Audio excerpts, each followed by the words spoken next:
the Columbia Broadcasting System presents yours truly, Johnny Dollar.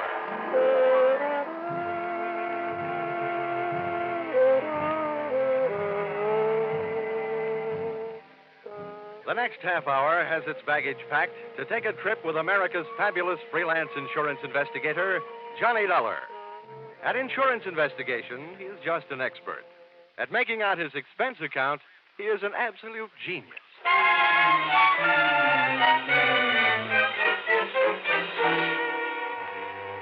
Expense account submitted by Special Investigator Johnny Dollar to Home Office, Oriental West, Cargo Bonding Company, San Francisco.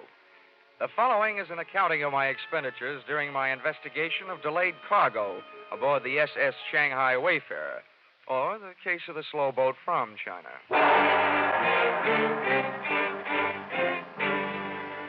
Expense account, item 1, $181.52. Plane fare from Hartford to San Francisco in answer to your urgent call. Expense account, item 2, $3. Lunch on Fisherman's Wharf in answer to my stomach's urgent call. Item 3, $1.20. Cab fare to your office. Dollar, my name is Fundy. I haven't had the pleasure of meeting you before. And may I say it's a pleasure meeting you. It's a rough trip. I'm glad it's over. Over? Oh, it's just begun. Here, Dollar. This is your plane ticket to Singapore. Singapore? Hmm? You know, Fundy, I had a choice. Really? To come to San Francisco to see you, or to take a case in Boston. A nice old lady on Beacon Hill clubbed her husband with an early American bed warmer. But no, rather than New England broiled lobster, I'd rather have San Francisco cracked crab. Now, all of a sudden, Singapore. May I ask why? Yes. We've bonded against a delay, a $120,000 cargo of raw tin aboard the Shanghai Wayfarer. The ship was due to sail from Singapore 3 weeks ago.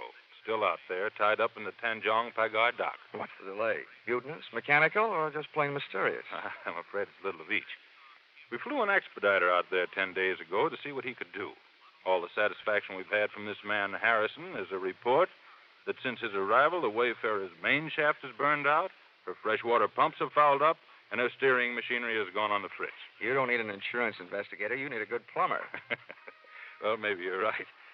But anyhow, you'll find our man Harrison, William Harrison, at the Crown Colony Hotel.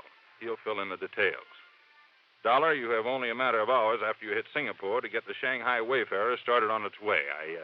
I must impress upon you the fact that any delay after that will cost this company $2,500 a day. Well, all I can promise is the old college try.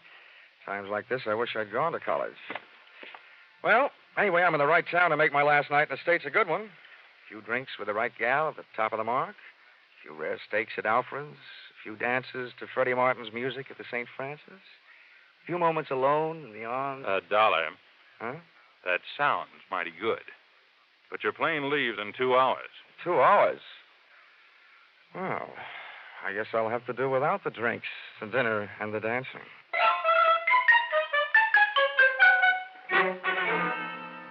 Expense account, item 4, $120.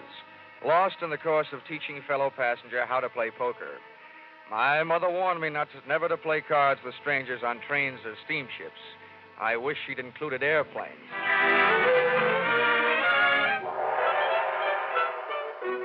You'd implied, Fundy, that the situation smelled. Well, you should have caught a whiff of the city, especially the native sections, through which I had to pass on my way to the Crown Colony Hotel. I found it on Anson Road. I found myself a room. I also found William Harrison's room.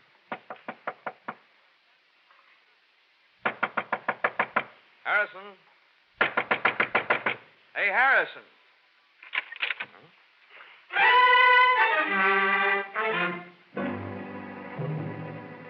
But I didn't find Harrison. All I found was a calling card from my old friend Trouble. Wherever Harrison was, he didn't want to be, and he left a trail of broken furniture and blood to prove it. I searched the dresser. Shirt size, 14. Socks, 9. That meant Harrison was a small man.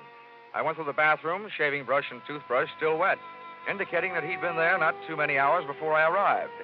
Then I tried the wastebasket. In addition to one large glob of used chewing gum, an empty cigarette package, and some old Kleenex, I found a swizzle stick with a name on it.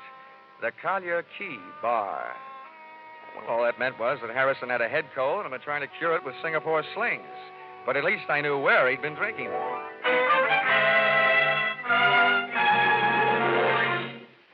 The Collier Key Bar looked out on the harbor. It was dark enough inside to give a man a good excuse for drinking nightcaps at noon. Your pleasure, sir. Say, how are you on mixed drinks? Mixed drinks. Governor, if I don't know how to make 'em, I look 'em up in the book. If they ain't in the book, I fake 'em. Now, what'll it be? Straight bourbon. Right, yours, sir. Oh, hey, bartender. Yes, sir. Are you by any chance acquainted with an American named Harrison? Edison, sir? Yeah.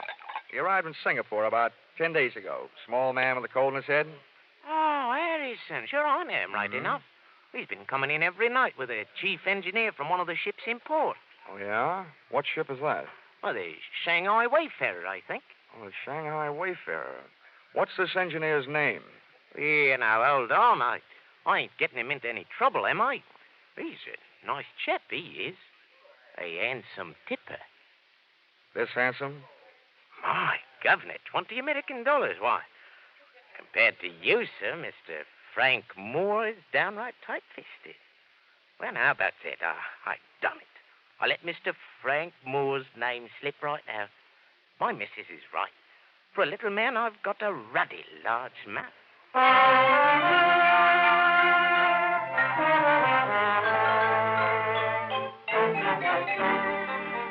Expense account, item 5.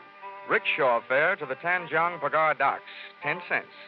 Tip to Pony Boy, $1. The ships moored fore and aft of the Shanghai Wayfarer were busy stuffing the pungent treasures of the East into their deep steel pockets. The only sign of life aboard the Shanghai Wayfarer was the right hand of the burly gangway watch. It was holding a knife with a 6-inch blade and slicing thin slivers off a plug that looked more like tar than tobacco. As a gangway watch, he might have been fine. But as a reception committee, he was no Elsa Maxwell. That's far enough, mate. There's nobody aboard and there's nobody coming aboard. It's all right with me. All I want's a little information. Where can I find your chief engineer, Frank Moore? You come to the wrong place. Try the icebox over at the Singapore police. They fished him out of the harbor this morning, stabbed to death. Oh? Any idea who did it? They're holding some dame he's been playing around with. No, I don't know her name. Have they got anything else? Listen, mate, my job is to guard the ship, not answer questions. Okay. Have it your way.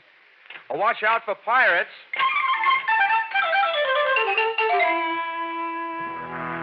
The British chief inspector, Singapore police, gave me everything except an invitation to tea. But unfortunately, he'd never even heard of Harrison. He took me into the morgue, and a look at Frank Moore's body told me nothing I didn't already know. He'd been stabbed, all right, and whoever had killed him had sunk him with a hole in one.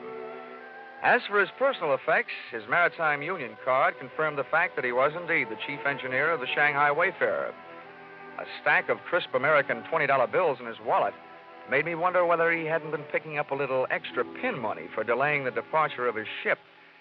And finally, a photograph that made me admire the late Mr. Moore's taste in women. Whoever it was that said, "Never the twain shall meet," should have met her. She was half caste and all woman. Her picture was inscribed to Frank Moore, "Yours forever, Chandra." From the inspector, I learned 2 more things. 1, the fact that the police had already questioned and released her. And 2, her business address, the Wardlow Bar on Malay Street.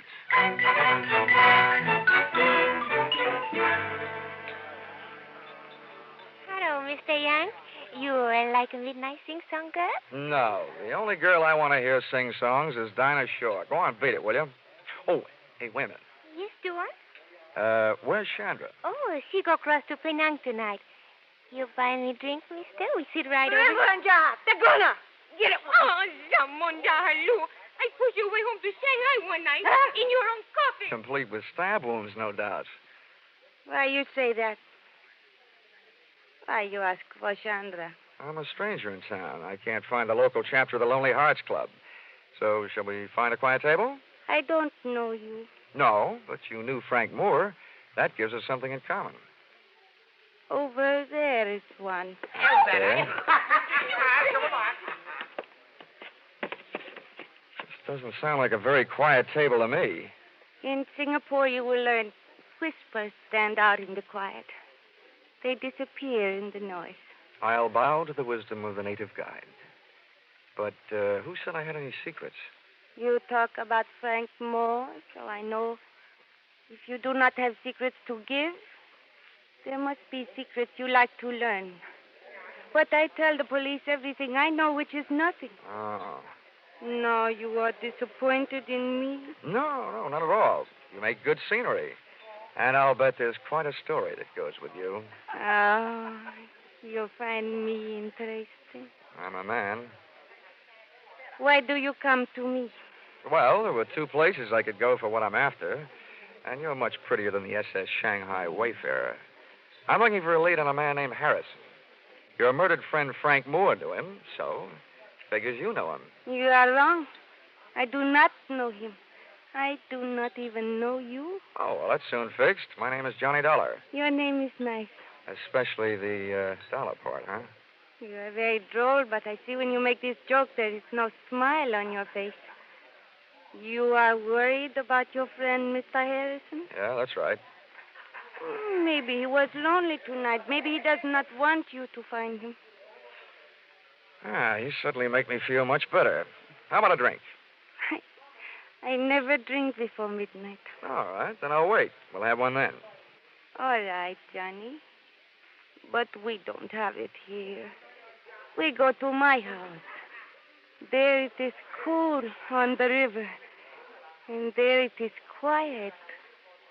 So we do not have to whisper.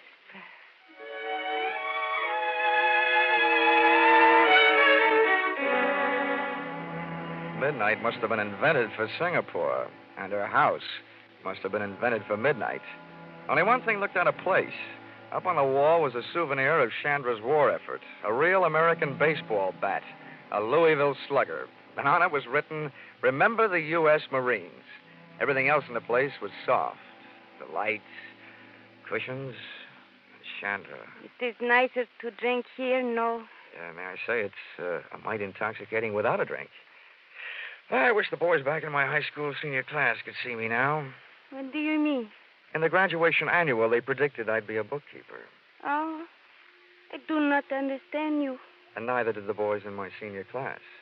Johnny, please say things I can understand. I want to know you better.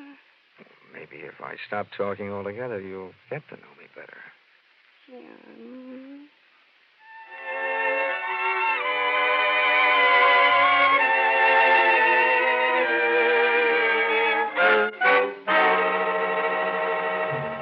So I stopped talking, but I didn't stop thinking.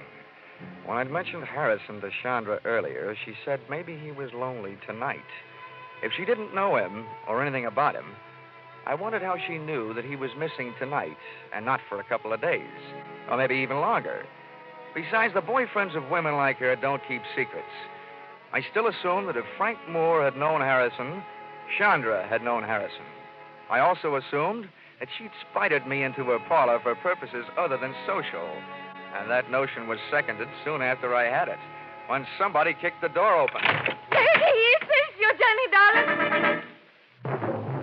The two boys in the door were not from Western Union. And ugly as they were, Chandra left my side to join them, which made me think that maybe my senior class had been right. Looking at that trio's 6 eyes and 2 guns glaring at me, I wished I was a bookkeeper.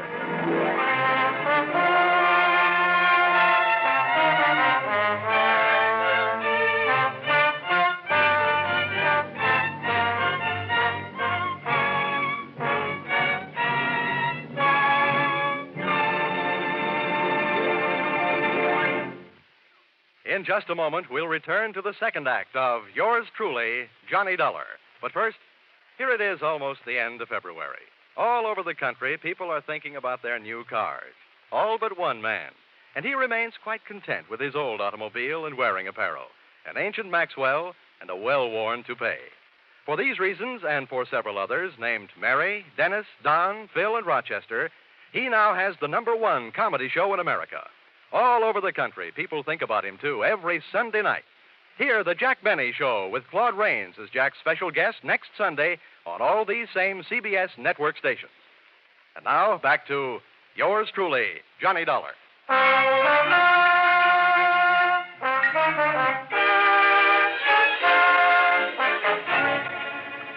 The men with of the guns, described from left to right, were a fat man with 3 chins and a bald dome, and with him, a punk with a sneer and arms that were too long for the rest of him.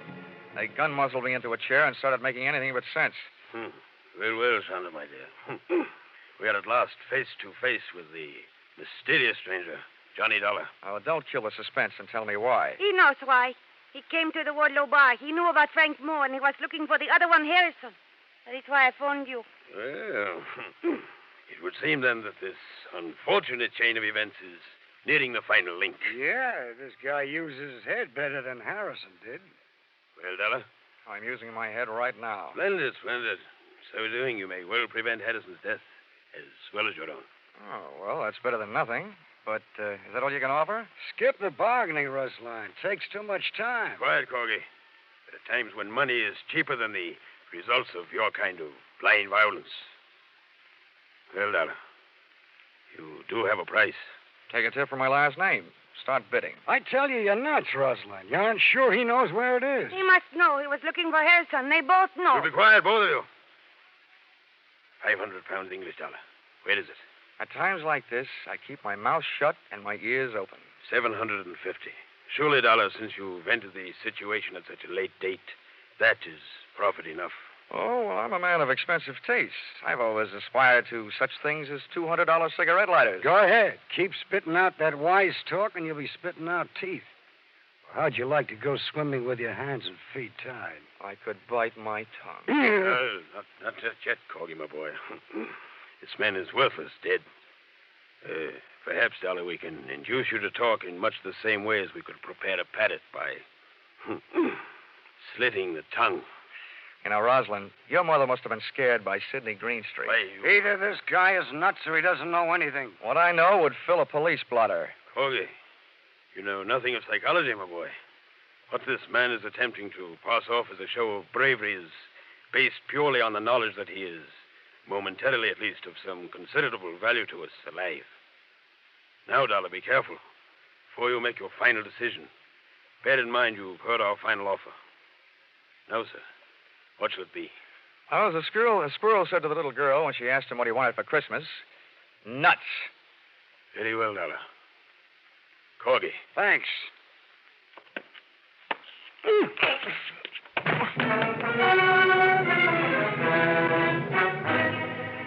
I finally came to in the dark, trussed up like a turkey, and lay there trying to figure it out.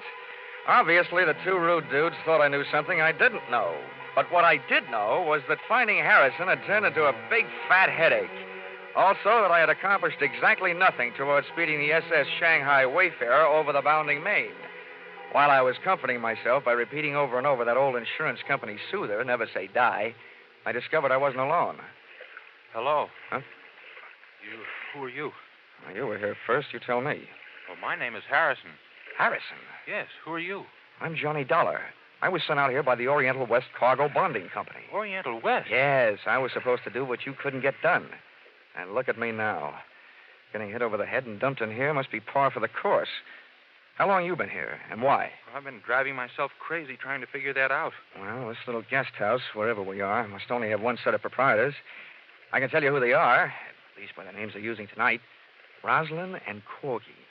They offer me 750 English pounds to tell them where something called It was. What is It? Well, it's a package. What's in it, I don't know.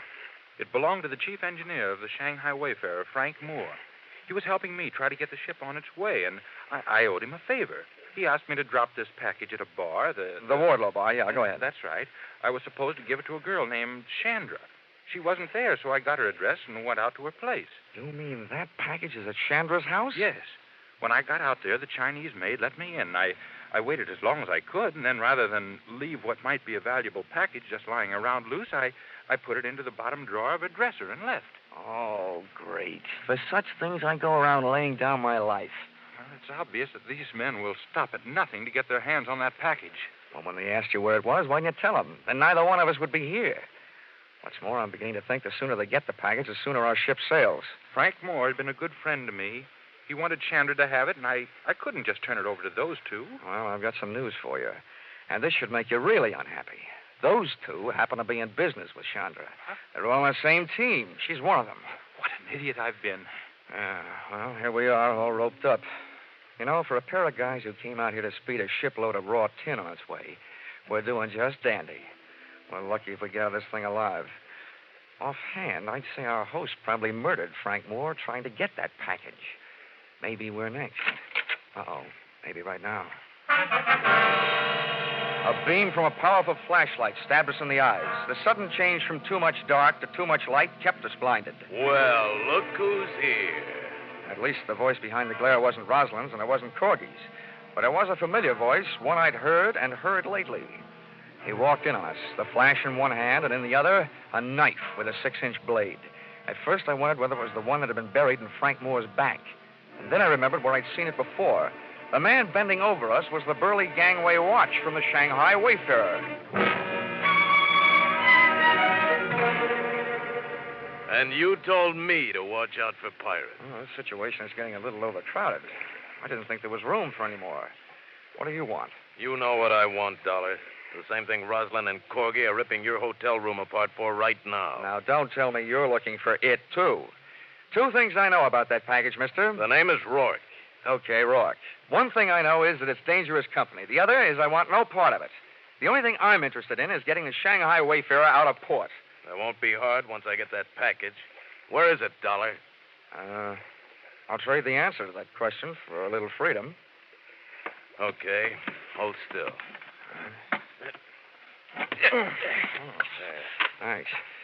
Harrison's next. I want him with us in case he's lying. All right. Okay, Harrison, roll over. Hey, you! When Rourke bent over Harrison, I drop-kicked the flashlight out of his hand, ran across the darkened room, through the open door, and kept on running. Sometimes the long way around is the shortest way home, so I headed for Chandra's house. I not only had some getting even to do, but I had some curiosity to satisfy. Somehow, the Shanghai Wayfarer's failure to sail on schedule was tied up with a mysterious package. But how? Why? I decided I'd earned the right to see what was in that package.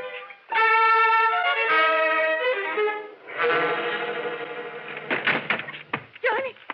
I didn't want you to be lonely. I heard your playmates are over making themselves at home in my room, so I thought you and I could have a little chat. Maybe I've got a surprise for you. What, Johnny? I think I know where that package is. Johnny. You get that package. We both don't worry for the rest of our lives. But we must hurry before Rosalind and Corgi come back. We go now. Okay, where's your bedroom?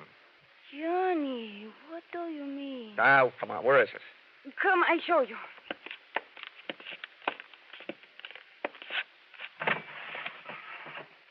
No, it cannot be. There's another one, no. It's been here all the time. And now while I open this thing, you can go and have yourself a nervous breakdown. Say, this is more fun than unwrapping Christmas presents. And now to take off the cover. Wow. Now I know how the winner feels on Hit the Jackpot. The package was paper all the way through, brown wrapping on the outside and green spending on the inside. Big bundles of fresh, clean American 20s. Thousands of the same kind of bills that the Singapore police had found in the late Frank Moore's wallet. It would have taken half a day to count it, and I'd wasted too much time already. They'll be no good to you without me, Johnny. You have to know how to get rid of them. Oh, counterfeit, huh? Yes. They are made in China. Frank Moore brought them from Shanghai to Rosalind to take to the States, but Rosalind was not here in Singapore. He was late, so Frank had to make some accident happen to his ship to keep it from sailing. But then he changed his mind. He decided he would give the money himself, but Rosalind caught up with him. Oh, I see. He was sending them to you by way of Harrison, just before he was knifed by Rosalind, huh? Who talked him into that? You, by any chance? You and I could be very rich, Johnny. You never give up, do you? There's $500,000 there. Mm-hmm. Yeah, it should buy about 50 years in jail. I'm taking this down to customs and you with it. No, I do not think you do.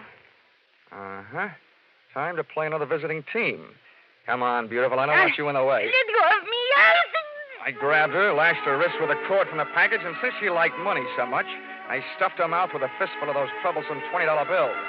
I locked her and the rest of the loot into a closet and dashed into the other room looking for a weapon.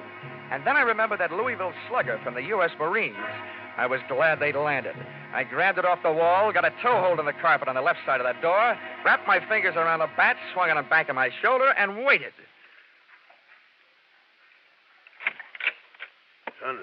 Sandra, my dear, we just came to... Oh! 2 outs and 1 to go. Go! 3 outs, and the side is retired. What a ball game. First, I take your guns.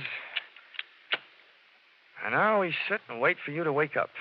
I'll take over from here on in, Dollar. Huh? Oh, I don't know about that, Rourke. I happen to be the guy who has the gun. Oh? Well, here. Take a look at this. What's in your wallet that I want to look at? More hot 20s? I'm not taking my eyes off you, Rourke. Okay, I'll turn around with my hands up, and then you can look at it. Okay, fair enough. But if you so much as move, I'll start shooting. That's the deal.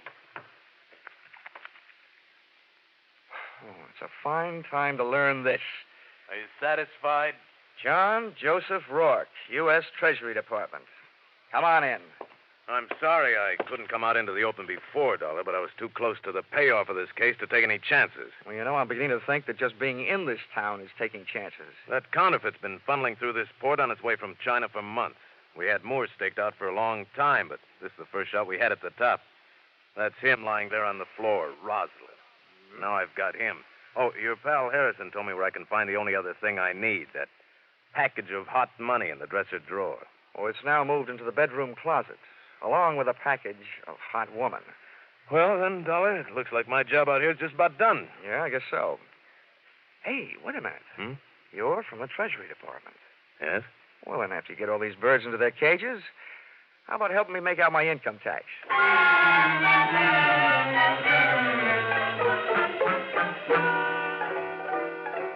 Expense account, item 6. Hotel bill, 1 night in Singapore, $5. Item 7, 1 new outfit, replacing mine, which was ruined in course of taking midnight dip in Singapore River, $200. Item 8, $20. Bar checks for cheering up one William Harrison, your expediter, whose innocence had him running errands for the man who was holding up the departure of your ship. Item 9, $375, spent while killing time until the departure of my plane back to the States, after the Shanghai Wayfarer finally sailed. You see, this time, I had 4 hours on my hands instead of the 2 you allowed me in San Francisco. Expense account total, $1,407. Signed, yours, truly, Johnny Dollar.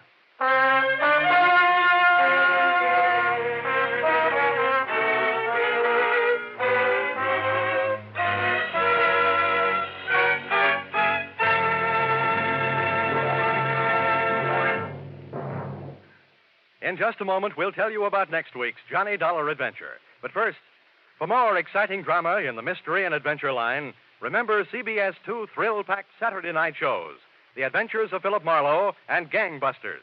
Be sure to hear Philip Marlowe and Gangbusters tomorrow night on most of these same CBS network stations.